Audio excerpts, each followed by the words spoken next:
की तुम्हाला एखादं वही दिला, एखादं पेन दिला, तुम्ही जेव्हा उद्या मोठे व्हाल, एखाद्या चांगल्या नोकरीला लागाल किंवा एखादा व्यवसाय उभाराल, तर तेव्हा तुम्हाला सुद्धा हे काम पुढे न्यायचं आहे.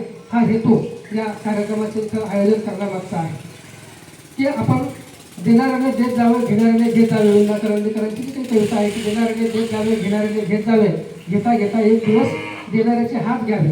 देणाऱ्याचे हात घेणे म्हणजे देणाऱ्याचा जो दातृत्वाचा गुण आहे, तर तो दातृत्वाचा दान करण्याचा गुण आपण घेतला पाहिजे.